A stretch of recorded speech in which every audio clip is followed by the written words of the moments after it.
Previous turn पे हमने पढ़ा था कि ग्लूकोज जो होता है प्लांट्स के अंदर वो ट्रांसपोर्ट किया जाता है in the form of sucrose और स्टोर किया जाता है in the form of starch. ठीक है, लेकिन ये तो है केवल और केवल प्लांट्स के बारे में। अगर हम एनिमल्स की बात करें कि फॉर एग्जाम्पल ह्यूमंस में, तो ह्यूमन में ट्रांसपोर्ट होता है in the form of glucose only. यहाँ पे यूज अप नहीं किया जाता।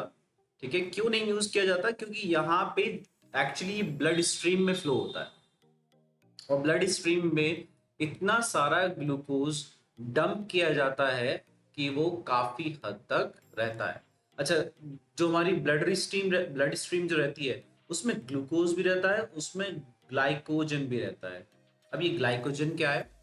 एक्चुअली हमारी बॉडी में जो ग्लूकोज स्टोर होता है वो लिवर में स्टोर होता है। कहाँ पे? लिवर में। और ग्लाइकोजन की फॉर्म में होता है, यानी कि ग्लूकोज जो है वो ग्लाइकोजन में कन्वर्ट हो जाता है। जो ग्लूकोज है हमारा वो ग्लाइकोजन में कन्वर्ट हो जाता है और जैसे ही वो कन्वर्ट हुआ उसको स्टोर करके रख लेगा लिवर और उसको तभी सर रिलीज करेगा। सर हाँ जी बेटा। सर ये ग्लाइकोजन कन्वर्ट कहाँ होगा? हाँ, ये जो ग्लाइकोजन है ये कन्वर्ट होता है आपका लिवर में, मतलब कि glucose will get converted into the glycogen in the liver. ठीक है। ठीक है। अच्छा, अब बात करते हैं अगर हमें ग्लाइकोजन, ओके ठीक है, हमने कहा कि फिर जो ब्लड स्ट्रीम है उसमें भी ग्लाइकोजन चला जाता है। ठीक है, तो फिर वो ग्लूकोज में कौन कन्वर्ट करेगा? एक्चुअली में उसके लिए हमारे पास हॉर्मोन्स होते हैं, इंसुलिन जो हमने पढ़ा है ना। इंसुलिन, तो इंसुलिन क्या करता है? इंसुलिन जो है वो सेल को ये इंस्ट्रक्शन देता है कि तुम्हें क्या करना है, ग्लाइकोजन को ग्लूकोज में कन्वर्ट करना है। ठीक है, तो ग्लाइकोजन को ग्लूकोज में कन्वर्ट करना है, अपने अंदर ग्लाइकोजन को एब्जॉर्ब करो, ग्लूकोज में कन्वर्ट करो और फिर ग्लूकोज को तोड़ के उससे एनर्जी लो। तो ये काम कौन बताता है? इंसुलिन। अब पता लगा इंसुलिन ही नहीं बना रहा पैनक्रियास, इंसुलिन नहीं बना, तो बॉडी के ब्लड में क्या हो जाएगा? ग्लाइकोजन या ग्लूकोज की कंसेंट्रेशन इंक्रीज हो जाएगी, जिसको हम बोल देते हैं कि शुगर हो गई, डायबिटिक पेशेंट। ठीक है, तो इंसुलिन की एक बहुत बड़ा रोल है।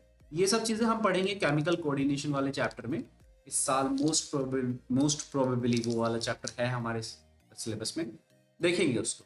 चलो, आज हम बात करने वाले हैं अबाउट द प्लांट्स। लेकिन प्लांट्स में हमें हमने न्यूट्रिशन की बात करनी है। तो प्लांट्स में न्यूट्रिशन यानी कि प्लांट को क्या चाहिए? फूड क्रिएट करना है, क्योंकि उसे एनर्जी चाहिए। तो इन केस ऑफ प्लांट्स तो ऑटोट्रॉफिक है, तो उनके पास एक बेस्ट ऑप्शन है, that is photosynthesis. But photosynthesis करने के लिए कुछ रिक्वायरमेंट्स फोटोसिंथेसिस करने के लिए कुछ रिक्वायरमेंट्स हैं। क्या क्या है वो रिक्वायरमेंट्स? उन रिक्वायरमेंट्स के बारे में पढ़ लेते हैं। सबसे पहली जो रिक्वायरमेंट है हमारे पास होनी जो चाहिए, that is basically carbon dioxide. क्यों है और कैसे है वो भी पढ़ लेंगे। फिर एक रिक्वायरमेंट है वाटर की।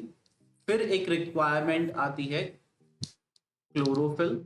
ये रॉ मटेरियल है, जो भी हम बात कर रहे हैं वो बेसिकली क्या है? रॉ मटेरियल्स है। उसके बाद फिर फोर्थ आता है क्लोरोफिल के बाद सनलाइट। हम सनलाइट को सोलर एनर्जी भी बोल सकते हैं, सोलर एनर्जी। अच्छा, sunlight, solar energy, chlorophyll, water. अब इन सब का रोल क्या है? देखो, एक रिएक्शन हमने पढ़ी है, कौन सी? CO2 plus water and it will give you C6H12O6 plus water, है ना। ये वाली एक रिएक्शन है हमारे पास। ये सर हाँ जी। सर ये जो 4 रॉ मटेरियल्स हैं, इनके अलावा भी प्लांट्स को कुछ रॉ मटेरियल्स की जरूरत होती है? रिक्वायरमेंट तो देखो है, लेकिन कुछ एंजाइम्स की रिक्वायरमेंट होती है, कुछ पर्टिकुलर सब्सटेंसेस की रिक्वायरमेंट है। सब्सटेंसेस, कुछ सब्सटेंसेस चाहिए, कुछ एंजाइम्स चाहिए, कुछ पर्टिकुलर प्रोटीन्स चाहिए होते हैं। लेकिन जो मेजर रॉ मटेरियल्स है कि इनके बिना तो काम ही नहीं चल सकता। ठीक है, ये वो वाली चीज है, वो वाले रॉ मटेरियल्स है। ओके तो और एंजाइम्स और सब्सटेंसेस हम इतना डिटेल में तो पढ़ नहीं रहे, तो दैट्स वाई हमने उन चीज़ों को इग्नोर किया है। लेकिन ऐसा नहीं है कि केवल यही चार चाहिए और हो जाएगा फोटोसिंथेसिस, नहीं, बहुत कॉम्प्लिकेटेड प्रोसेस होता है ये, इसमें केवल और केवल यही रिक्वायरमेंट नहीं है। ओके सो सबसे पहले हमें चाहिए CO2। क्यों चाहिए CO2? देखो यहाँ पे हमें कार्बन डाइऑक्साइड इसलिए चाहिए क्योंकि हमें कार्बन के कंपाउंड को फिक्स करना है। फिक्स करना मतलब कार्बन के कंपाउंड को हम क्या करेंगे, उसमें वाटर एडिशन करके उससे क्या बनाएंगे, कार्बोहाइड्रेट बनाएंगे। ये तो ऐसा काम करने के लिए ऑब्वियसली हमें कार्बन का एक कंपाउंड चाहिए, और वो क्या होना चाहिए, कार्बन डाइऑक्साइड। वाटर होनी चाहिए क्योंकि हमें हाइड्रोजन भी ऐड करना है, राइट। यहां से कुछ वाटर निकलता है, ये बिल्कुल सही बात है, कुछ वाटर निकलता है, लेकिन साथ में ऑक्सीजन भी निकलती है। मैं ये इसलिए मैंने लास्ट में लिखा है क्योंकि पता होना चाहिए कि ऑक्सीजन जो है वो एज अ बाई प्रोडक्ट, यानी कि प्लांट्स के लिए एक वेस्ट होता है, ठीक है। अगर प्लांट भी रेस्पिरेशन करता है, बिल्कुल वो भी रेस्पिरेशन करता है, लेकिन उस टाइम पर वो क्या करता है, जो उसकी ऑक्सीजन निकली, जो निकाल रहा है, या तो यही यूज कर लेगा या फिर दोबारा से ऑक्सीजन को एब्जॉर्ब करता है, लेकिन वो ऑक्सीजन भी यूज करता है, ठीक है। केवल और केवल वो फोटोसिंथेसिस करके केवल फूड नहीं बनाता, उस फूड को प्रोसेसिंग भी करता है, उस फूड को तोड़ करके वो खुद भी तो एनर्जी लेगा। ये सब काम करने के लिए भी तो उसको एनर्जी चाहिए, तो वो कहाँ से मिलेगी, वो एक्चुअली उसको जब वो रेस्पायरेशन करेगा उससे मिलेगी। तो रेस्पायरेशन और फोटोसिंथेसिस, ये इनमें रिलेशन क्या है, अब देखते हैं। देखो हमने कहा CO2 प्लस H2O।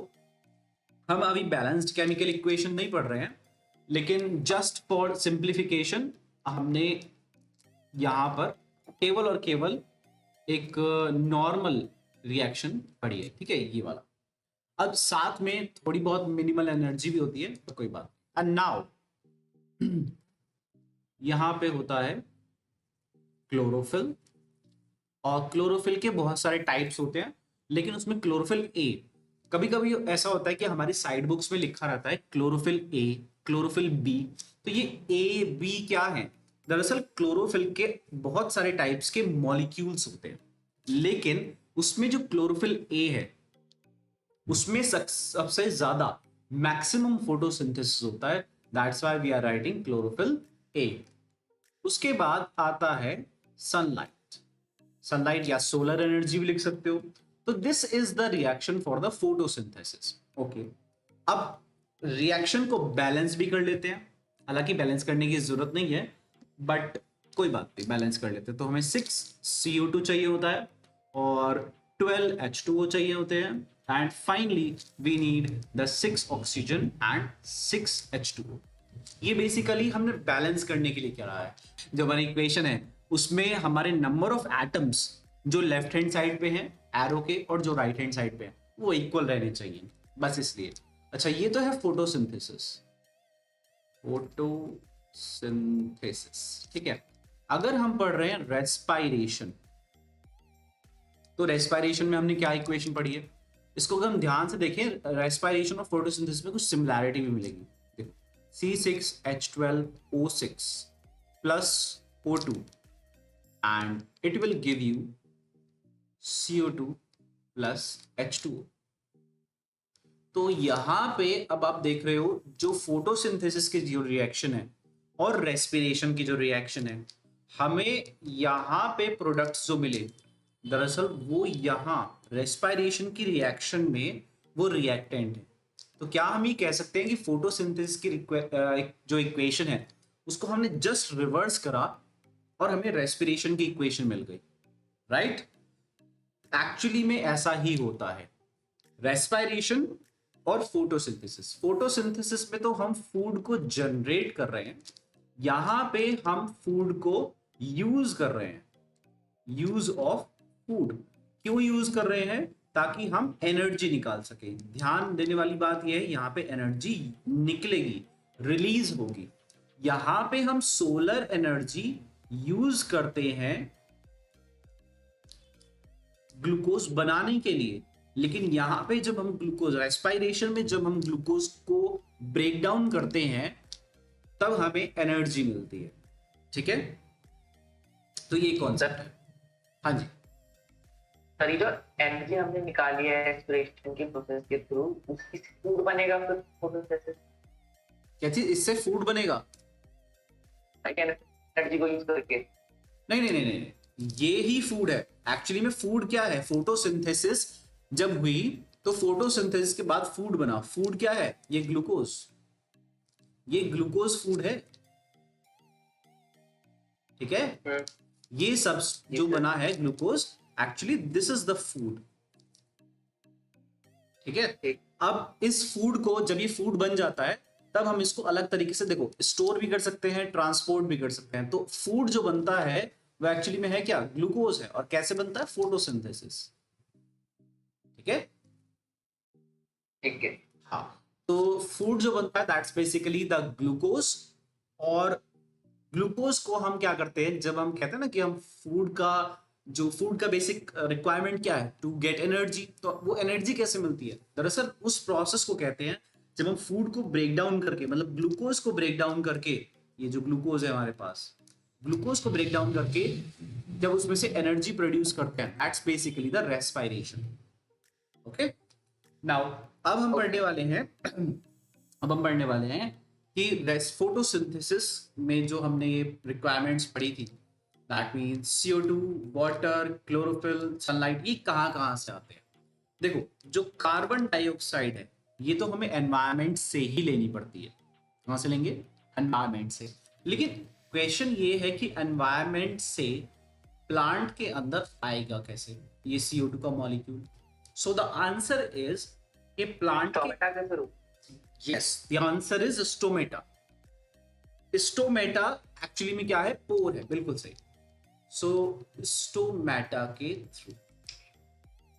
ये स्टोमेटास क्या है? एक्चुअली पोर्स है।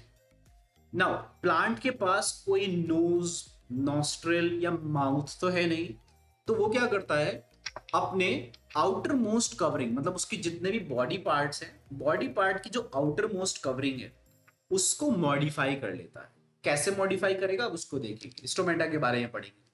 फिर वाटर, वाटर ये जनरली मेन अमाउंट जो है वाटर का वो सॉइल से आता है, that means through the roots. Roots absorb करती है मेनली वाटर को।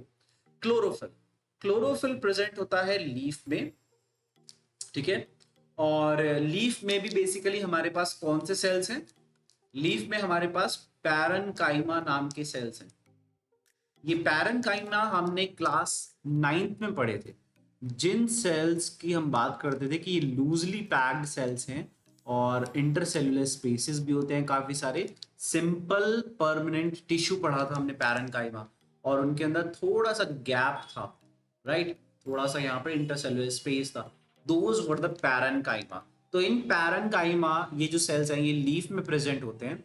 और ये पैरेन्काइमा के जो सेल्स हैं दरअसल इनके अंदर क्या प्रेजेंट होता है? क्लोरोप्लास्ट प्रेजेंट होता है जिसके अंदर क्लोरोफिल है। ओके, सो हमारे पास क्लोरोफिल हमें कहाँ मिलेगा? लीफ के, लीफ, एग्जैक्टली लीफ के सेल्स में मिलेगा। अब बात करते हैं सनलाइट की। तो सनलाइट ऑब्वियसली सोलर एनर्जी जो है वो सन से मिल जाएगी, तो कोई हमें प्रॉब्लम नहीं होगी। So simply we are going to perform the, plant क्या परफॉर्म कर देता है फिर? फोटोसिंथेसिस। ठीक है,